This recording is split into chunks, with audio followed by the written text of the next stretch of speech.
વચ્ચેનો તફાવત, લક્ષ્મીની વૃદ્ધિ અને શુદ્ધિ માટેનો ઉપાય. પછી જ્ઞાનપ્રિય સ્વામીનું અતિ સુંદર પ્રવચન. શ્રીજી મહારાજ વન વિચરણ વખતે એવો સંકલ્પ કરી નીકળ્યા હતા, ગગોદોહન માત્ર એક જગ્યાએ ન રહેવું. અને છતાં પણ અષ્ટસિદ્ધિઓ આવી અને મહારાજને બહુ વિનંતી કરી. ત્યારે મહારાજે શું કહ્યું કે અમે જ્યારે સંપ્રદાય સ્થાપીએ ને પછી અમારા જે ભક્તો થાય ને એના ઘરે આવજે. એમના ઘરે આવી છે. હવે એ લક્ષ્મી આપણા ઘરે આવી છે ને એટલે સુખી છે. તમે જો ધનના સૂક્ષ્મ 3 ભેદ પડે છે. આમ તો એકનો એક કહેવાય, મન બુદ્ધિ ચિત્ત અહંકાર એટલે એક જ પેલું છે. અમે સંત સ્વામી આવી રીતે સમજાવતા, આ કપડું છે ને આ ડબલ કર્યું અને આને કર્યું તો 4 વડું થયું. મન બુદ્ધિ ચિત્ત ને અહંકાર એકનો એક જ ભાગ છે, પણ એનો થોડોક પેલો ફરક છે. એવી રીતે ધન છે ને આમ તો એક જ કહેવાય, પણ કથાકારો એની 3 રીતે ઓળખાણ આપે છે. એકને પૈસો કહેવાય, એકને ધન કહેવાય, એકને લક્ષ્મી કહેવાય. તો સ્વામિનારાયણ ભગવાને જે એમના આશ્રિત ભક્તો હોય ને એને ઘરે કહ્યું કે લક્ષ્મીજી ત્યારે આવ્યા હતા. વન વિચરણમાં પાઠ આવે છે. તો લક્ષ્મીજીને કહ્યું વરદાન, લક્ષ્મીજીને 2 વરદાન એવા નામનો આપણે પાઠ આવે છે. તો લક્ષ્મીજીને વરદાન આવ્યા કે અમારા જે ભક્તો થાય ને એના ઘરે તમે આવજો. જેના ઘરે પૈસો આવે ને એને શું કરે? જેને ઘરે પૈસો આવે એનો વિનાશ થાય, જેને ઘરે ધન આવે ને એને વિલાસ થાય, અને જેને ઘરે લક્ષ્મી આવે ને એનો વિકાસ થાય. વિનાશ, વિલાસ અને વિકાસ. કોનો વિનાશ થાય?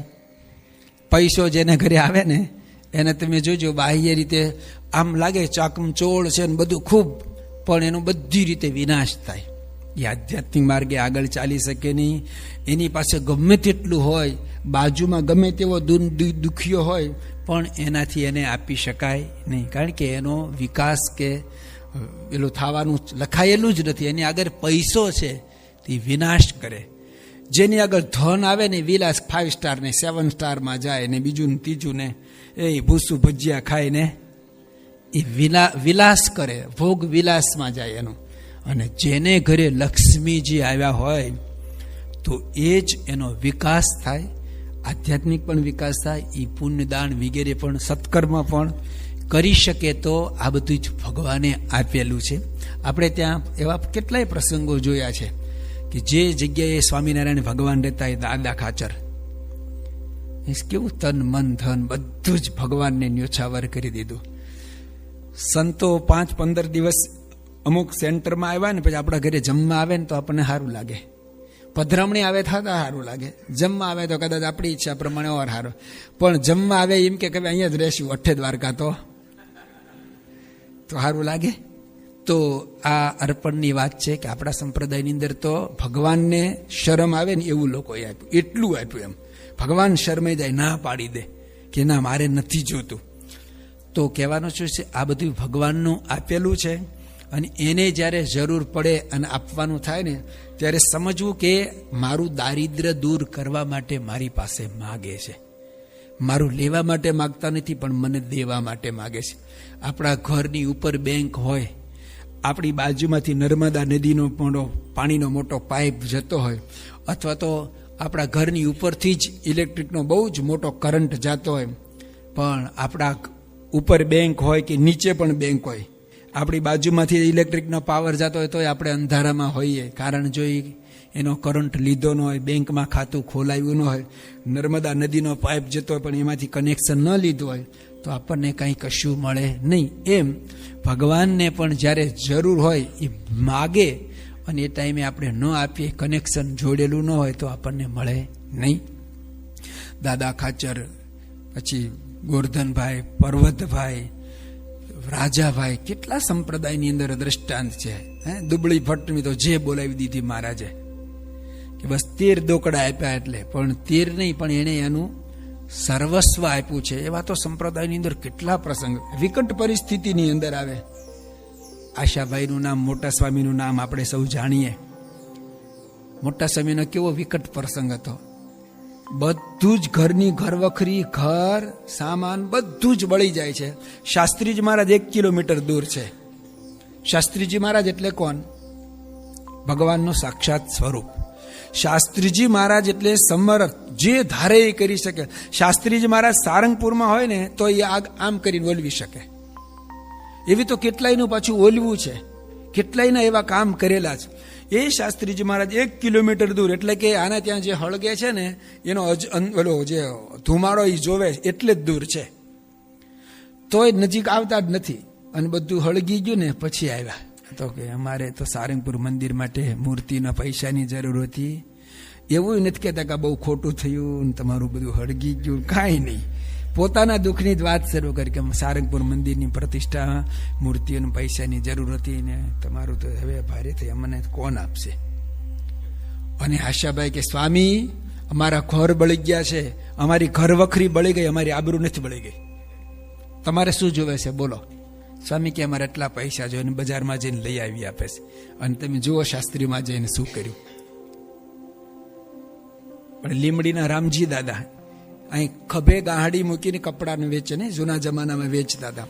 અને સારંગપુર આવેલા એની આખી એ સમયની એની લાઈફમાં વધારે વકરો થયેલો, નફો નહીં વકરો એટલે વેચાણ થયેલું.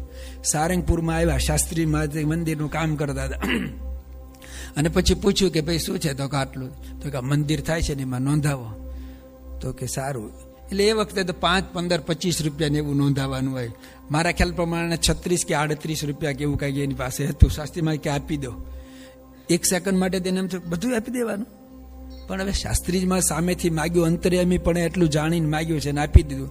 શાસ્ત્રીજી મહારાજ કે તું અત્યારે કપડાની ગાંસડી બાંધે, તારા ઘરે રૂપિયાની ગાંસડી બાંધેલી હું જોઈશ. તારા ઘરની અંદર રૂપિયાની ગાંસડીઓ બંધાય છે. ને અમે આજે એના ઘરે સંતો જાય એ જોવે છે કે એની ઘરે રૂપિયાની ગાંસડીઓ બંધાય. રૂપિયા લેવા માટે નહીં આપતા ભાઈ. ઘણાને એમ થાય કે આ જો આ હારામ હારું છે ધંધો, કે આપો કે હાલો ભાઈ. સ્વામીએ કીધું કે રામજી દાદાને ઘરે રૂપિયાની ગાંસડી બંધાય, બાપાને કહો મારા ઘરે બંધાય. બાપા કે એટલું હું આપી દઉં, મારા ઘરે ગાંસડી બંધાય. 38 નહીં, એક મીંડું ચડાવીને આપી દઉં. મોટા પુરુષને આપણને કેવળ ધન જ નથી આપવું. જે સુખથી દુઃખ ઉપજે તો ન આપે. આપણને જે સુખ જેવું લાગતું હોય, આપણને લાગે મને ધન મળે ને તો સુખ થાય, તો ધનમાં બંધન થાય. ખબર છે આપણને? આ માયામાં બંધનમાંથી કાઢવા માટે તો અહીંયા આવ્યા, મૂળ માયાના બંધન કાપવા આવ્યા. માયાનું જે બંધન જબરજસ્ત વળગ્યું છે એમાંથી મુકવવા માટે તો આ યોગ કરાવ્યો છે. અને પાછા એમાં ને એમાં ચોંટાડે. ભગવાન કે હું ન ચોંટાડું. જે સુખથી દુઃખ ઉપજે, નાનું બાળક તલવાર કે અગ્નિને પકડવા જાય, એને આનંદ લાગે કે હું આ પકડી શકું, ચળકતો પદાર્થ છે. પણ એના મા બાપ પકડવા દે? ન પકડવા દે તો શું કરે બાળક? રડે તો રડવા દે. કારણ કે મા બાપ જાણે છે કે જો તલવારને પકડશે ને તો અત્યારે એને આનંદ લાગે, પણ આંગળા કપાશે. આંગળી કપાશે ને તો ત્યારે તો રડશે, ને પછી જ્યારે મીઠું મરચું લીંબુ અડશે તો ત્યારે રડશે. અને ન અડવા દે તો રડે, પણ એ અત્યારે જ રડે. પછી બીજી વાર લીંબુ મીઠું મરચું અડે કઈ રડવાનું નહીં થાય, એટલે ભલે થોડી વાર રડે. એમ આપણે રડીએ ને તો રડવા દેશે. અત્યારે જેની આપણને લાલસા ઈચ્છા છે કે આ મળે તો સારું, પણ ભગવાન જે સુખથી દુઃખ ઉપજે તે આપે નહીં કેદી હરી. અને જે દુઃખથી સુખ ઉપજે તે આપે છે દયા કરી. નિયમ ધર્મ પાળવા, આ પ્રમાણે બધું વચનમાં પ્રમાણે વર્તવું એ દુઃખ જેવું લાગે છે, પણ એનાથી સુખ ત્યાં સુખના દરિયા. એ સુખ આવવાનું છે. એટલા માટે ભગવાન એવું ન પણ આપે, પણ આપણા ધનની શુદ્ધિ માટે માગે છે. ગુણાતીતાનંદ સ્વામીના વખતની અંદર ચોમાસાનો સમય હતો ને એક ભાઈ આવ્યા અને કે સ્વામી મારી રસોઈ છે. સ્વામી કે સારું. પછી વળે સ્વામી તો અંતર્યામી હતા, પણ મારા જે 5 સંતો ત્યાં બેઠા હશે ને એ બધાને ખબર પડે ને, એટલે સ્વામીએ પૂછ્યું કેમ કાંઈ ઘરે કાંઈ માંગલિક પ્રસંગ છે? તમે રસોઈ આજે આપો છો સંતોને, તો કાંઈ ઘરે પ્રસંગ છે? તો એલા સર ઢીલા પડી ગયા. જેને ઘરે માંગલિક પ્રસંગ હોય ઢીલો પડે? એને કંઈક ના માંગલિક. તો સ્વામી કે કેમ રસોઈ શા નિમિત્તે છે? તે સ્વામી આમ તો આ ચોમાસાના દિવસો ચાલે છે ને, હમણાં છેલ્લા 10-12 દિવસથી વરસાદ હતો, અને પછી આજે ખેતર ગયો હતો. તે ખેતર ગયો હતો તો જોયું તો વરસાદના કારણે બંને બાજુ ધોરિયામાં ઘાસ મોટું થઈ ગયું હતું. એટલે પછી ઘાસ કાપતો હતો, અને ઘાસ કાપતા ત્યાં આગળ એક સસલાએ એના બચ્ચાને જન્મ આપેલો. તે ઘાસ કાપતા સસલાના બચ્ચા કપાઈ ગયા. એટલે આ વાત સાંભળીને ઘણા અરેરાટી થઈ. તો એને શું થયું બિચારા? એટલે એમના મૂકી અને આવ્યો ને મેં કીધું એનો પાપ આ પ્રાયશ્ચિત રૂપે અહીંયા મંદિરમાં કે ઠાકોરજીને સંતોને રસોઈ બતાવું તો આ પાપમાંથી હું મુક્તિ થાવ. ઘણું આવું પણ હોય છે. એક, ધનની શુદ્ધિ માટે. બે, ધનની વૃદ્ધિ માટે. મોટા પુરુષની ઈચ્છા થાય તો એમાંથી અનંત ઘણું કરીને આપે પણ છે ને, ઘણાને આપ્યું છે. જેણે જેણે જે પ્રસંગે સ્વામીએ કહ્યું ને આપ્યું એની કંઈ ખોટ ગઈ છે? જોના ઘનશ્યામભાઈ મૂર્તિમાન બેઠા, કેવી વિકટ પરિસ્થિતિમાં શાસ્ત્રીજીમાને એ સમયે એમના બાપુજીએ રાજી કરેલા. એ ધન તો અમર બને કે ન બને, બાપુજી તો અમર. જ્યાં સુધી પૃથ્વીનું તળ રહેશે ને, આ અક્ષર પુરુષોત્તમની ઉપાસના રહેશે ને, ત્યાં સુધી એમનો પ્રસંગ અમર રહેશે. આનાથી મોટું શું હોય? એટલે મોટા પુરુષ આપે પણ છે. અને બીજી રીતે જુઓ તો એ જેટલું ધન આપ્યું છે ને એટલું ધન આપી દીધું. મોટા પુરુષ આપે ન આપે એવું નહીં, પણ એની ઈચ્છા પ્રમાણે આપે. હું ને તમે કહું ને એ આપણા ગુલામ નથી. હા, આપણા નોકર નથી. આપણે કહીએ ત્યારે એમ કરે. નોકર હોય ને એ એનો શેઠ જેમ જ્યાં જ્યારે જેવું કે એમ કરે. ભગવાન આપણા નોકર નથી જ, એ આપણા શેઠ છે, આપણા બોસ છે. એટલે બોસને કંઈ નોકર કાંઈ ન કહી શકે. અને કદાચ આપણે કોઈ એને ન આપીએ તો એને ક્યાં પડી જ છે? એને તો આની જરૂર જ નથી. એટલે કે છે કે ધનની શુદ્ધિ અને વૃદ્ધિ માટે. કેટલાક એવું સમજાય મંદિરમાં ખૂટી ગયું છે ને એટલે આપવાનું નહીં. બદલજો એનું ઓલું. મંદિરમાં ખૂટી ગયું છે એટલે નથી આપવાનું. આપણે ત્યાં ખૂટે નહીં ને એટલે આપવાનું. મંદિરમાં ખૂટી ગયું છે એટલે નહીં, પણ ભગવાનને આપણે અર્પણ કરીએ ને તો ભગવાન કહે છે કે હું એનું અનંત ગણું થઈને હું આપું છું. કોઈનો પાડ ન રાખે મુરારી, આપે વ્યાજ સહિત ગીરધારી. બીજા કોઈને ત્યાં તમે મૂક્યો હોય ને, ગમે તેવો વિશ્વાસુ હોય, સગો હોય ને દગો આપે છે. મામો હામો થાય, માસી ફાંસી આપે, એ તો આપણે બધા જાણીએ જ છીએ, જોઈએ છીએ અત્યારે. ભગવાને કોઈ દિવસ આવું કર્યું છે? ભૂલમાં પણ કોઈએ એનું કંઈક નાનું એવું પણ કામ કર્યું હોય ને તો ભગવાનની નોંધમાં હોય છે. અણુમપ્ય તુલમ હિ મન્યતે. થોડાકને એ વધારે મોટું માની લે છે એટલે એમને આપવાનું છે.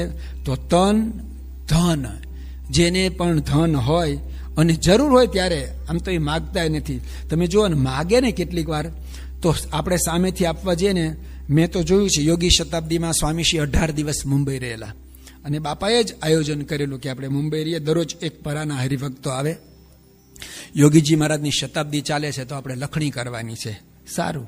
પછી સામાન્ય રીતે નક્કી કરેલું કે ભાઈ આપણે ગુણાતીત 20 શતાબ્દીમાં તમે જેટલું આપ્યું હોય, તમારો પગાર હોય તો અત્યારે 2 પગાર, એક પગાર હોય તો આ વખતે 2 પગાર તમે આપો. તમારો જે 2000 રૂપિયાનો પગાર હોય તો 4000 રૂપિયા થાય ખાલી.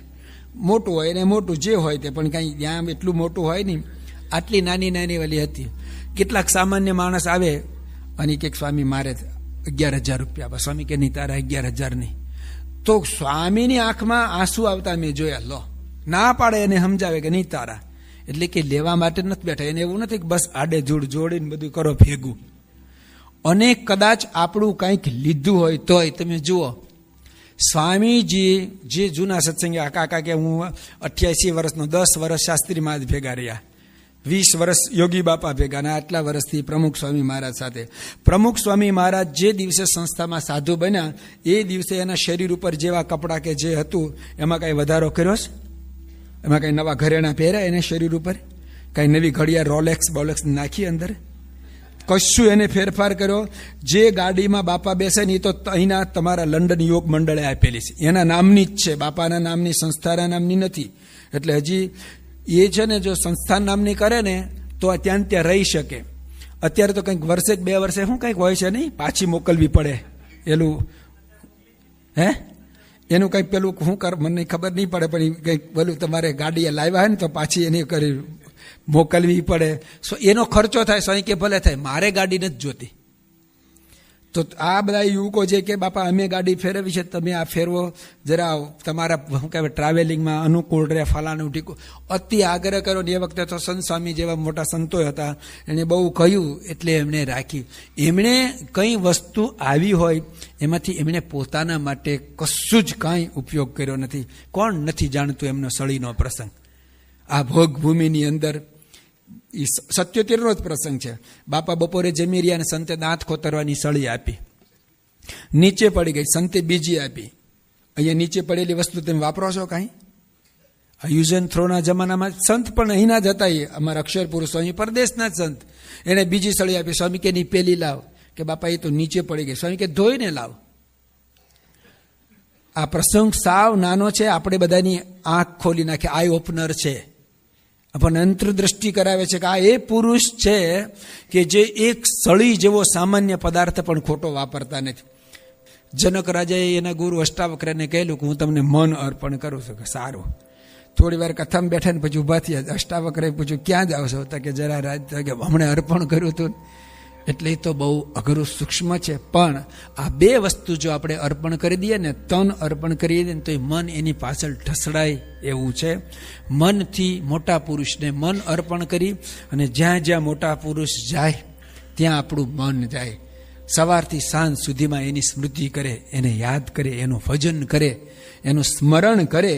એવી રીતે મનને એમના ચરિત્રની અંદર પરોવેલું, પ્રથમનું 38 અને છેલ્લા મધ્યના 35 પ્રમાણે આપણા મનને ભગવાનના સંતના ચરિત્રમાં પરોવાયેલું રાખીએ, સત્સંગમાં પરોવાયેલું રાખીએ, તો આ રીતે તન મન ધન આ સંપ્રદાયની અંદર તો એટલા બધા સમર્પણના પ્રસંગો, દ્રષ્ટાંતો છે કે જેનો મોટો આખો ગ્રંથ લખાય. અને અહીંયા આ ભૂમિની અંદર આપ સૌએ પણ જ્યારે જ્યારે એવું જરૂર પડ્યું હોય ત્યારે આપ્યું. અત્યારે કોઈ મંદિરની લખણી કે ખરડો એવું નથી એટલે આ પ્રવચન રાખ્યું. ઘણા એવું સમજ્યા કે બસ હવે આના પછી ફંડ રેઝિંગની વાત આવશે. અહીંયા લોકોને શંકા બહુ, અહીંયા નહીં એટલે બધે લોકોને શંકા બહુ થાય.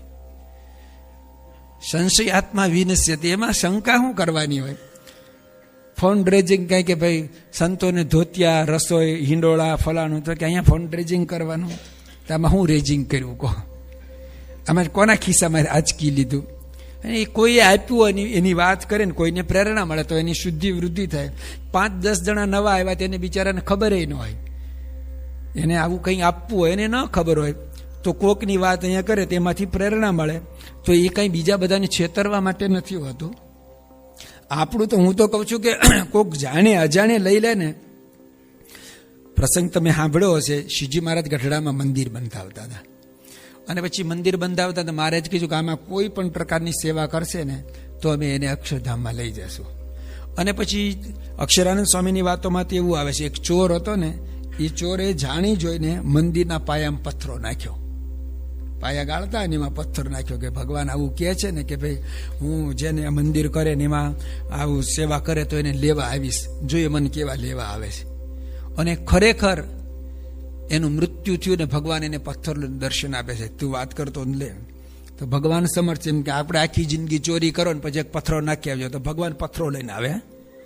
પણ આ તો એ પોતે નક્કી કરે કે મારે આવું કરવું છે તો સમર્થ છે, કરી શકે. એટલે એને જે કોઈ અર્પણ કરે એના કરતાં એ આપણને વધારે અર્પણ કરે છે. કાર્યના ત્રીજા વચનામૃતમાં શ્રીજી મહારાજ કહે છે કે અમે અમારું દેહ ભગવાનને, ભગવાનના ભક્તોને અર્થે કૃષ્ણાર્પણ કરી રાખ્યું છે. એ જ પરંપરામાં આજે જોઈએ તો પ્રમુખ સ્વામી મહારાજે પોતાનું તન આપણને બધાને અર્પણ કરી દીધું છે. આપણે જેમ એમને કીધું ને એમ એમણે કર્યું છે. સ્વામી મારા ઘરે પધારો, સવારે, બપોરે, સાંજે, રાત્રે. તો રાત્રે કેટલી વાગે? 1:30 વાગે પધરામણી કરેલી, 2:30 વાગે કરી, 3:30 કરી, 4:30, 5:30 વાગે. પણ કોણ પુરુષ એવો હોય? અને બપોરના તમે જુઓ ને તો તમે સવારથી પધરામણી, પૂજા પહેલા પધરામણી કરેલી છે. પૂજા કરવા જાય ને એટલે કે મારે આમ છે, પૂજા પહેલા પધરામણી કરી. મુંબઈમાં બાપા સ્નાન કરવા જતા હતા, એટલે સ્નાન કરવા જતા નહીં, સ્નાન કરતા હતા. અને એક હરિભક્ત આવે ને કે હું બાપા પરદેશ જાઉં છું ને મારે આવી રીતનું છે. તો સ્વામી સ્નાન કરતા તે સંતોએ કોઈ ગવાર બાપા સ્નાન કરીએ ને પછી આશીર્વાદ લખી આપે. તો કે મારો હું ઓલરેડી મોડો છું ને પ્લેનનો ટાઈમ થઈ ગયો છે, મને બહુ ઉતાવળ છે. ત્યારે તો બાપાને સ્નાન કરાવવા બધા અંદર જતા ને, બાપા એક સંતો હતા ને બાજુમાં, ગાતરિયાથી હાથ લૂસી ચાલુ સ્નાને સહી કરી આપી. લે કોઈ કરે? વિચાર કરજો તમે, કોઈ કરે? એટલે આવા તો કેટલાય અગણિત એના પ્રસંગ છે. એને તન મન બધું જ આપણને અર્પણ કર્યું છે. એનું ધન આ બધાને વેચી આપ્યું છે ને, ત્યારે જ આપણે સુખિયા છીએ. બાકી તો જેના ઘરે ધન આવે ને, ધનના 4 અવગુણ છે. નમાય નહીં, એને મારે અત્યારે નથી વાત કરવી, ભાઈ નમાય નહીં, ખમાય નહીં, દમાય નહીં. એ કોઈનું ખમે નહીં. જેની આગળ ધન હોય ને આમ ઊંચો હાલે. એને તમે કોઈ કહે ને તો એને મરચા જેવો તીખો હોય. એ કોઈના શબ્દ એના ઘરના ના સહન કરે, ભાઈ બહારના ક્યાંથી સહન કરે? કારણ કે ધનનો તોર હોય. જે પૃથ્વીમાં ધન દાટેલું હોય ને એનું પોતાનું હોય ને, ઉંદરડી ત્યાંથી ચાલે ને તો કૂદકો મારીને ચાલે. એટલે ધન જેને આવે ને એ કૂદકા મારીને ચાલે, એવું હોય. તો ભગવાને તો આપણા ઉપર કૃપા કરી છે, આપણને ત્યાં લક્ષ્મીજી મોકલેલા છે. એટલે આપણે શાંત છીએ, સુખી છીએ. જ્યારે જરૂર પડે ત્યારે એમની ઈચ્છા પ્રમાણે, આજ્ઞા પ્રમાણે કેટલીક વાર અનુવૃત્તિ સમજીને આપીએ તો મોટા પુરુષ થોડું લઈ અને જાજુ આપે છે. તો જ્યારે જ્યારે એમને આપણા તનની, શારીરિક સેવાની, મનની, સત્સંગ કરાવવાની, ધનની, મંદિરો કે આવી સમાજ ઉપયોગી કોઈ પણ પ્રવૃત્તિ કરાવવાની જરૂર પડે ત્યારે આપણી બુદ્ધિ આપણને રોકે નહીં, ટોકે નહીં, અને એમને રાજી કરવા માટે એમનું જ આપેલું ત્વદીય વસ્તુ ગોવિંદમ તુભ્યમ એવ સમર્પતે, તમારું જ છે, તમને આપીને હું રાજી થાવ. 1994ની યાત્રા કરીને બાપા મુંબઈ આવ્યા. અત્યારે મંદિરનો જે જૂનો હોલ, હવે નવો યોગી હોલ થઈ ગયો ને, એટલે કહું છું, એ હોલની અંદર બેઠેલા બધા. પછી બાપા વાત કરતા હતા, તમારા અમેરિકા સત્સંગની વાત બાપાએ સ્વમુખે, લગભગ આખું પ્રવચન બાપાએ એનું જ કર્યું કે અમેરિકાની અંદર આવો સત્સંગ છે, આવા હરિભક્તો છે, આવા મંદિરો છે ને, ખૂબ વાતો કરી.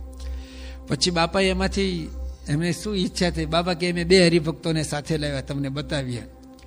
એમ કરીને બાપાએ મહેન્દ્રભાઈ અને જસભાઈને ઊભા કર્યા. એક આ બાજુ બેઠા હતા ને બાપા કે ઊભા થાવ અહીંયા હોય તો. ઊભા થયા. બાપા કે જો આ 2 અમારા સેમ્પલ છે. પછી બાપા શું કે,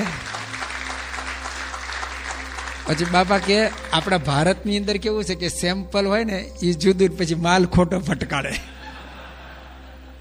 તો બાપા કે એવું નથી, કે અમેરિકાની અંદર અમે બધા આવા સત્સંગી છે. એટલે અહીંયા તો સ્વામીએ સમય મર્યાદા પ્રમાણે થોડાકના નામ આપ્યા, પણ આપ સૌનું બાપાના હૃદયમાં સ્થાન છે. આ દેશની અંદર રહી અને આવા નિયમ ધર્મ પાલો છો, ભક્તિ કરો છો, સેવા કરો છો, સમર્પણ કરો છો, સત્સંગ કરો છો, બાળકોને સંસ્કાર આપો છો.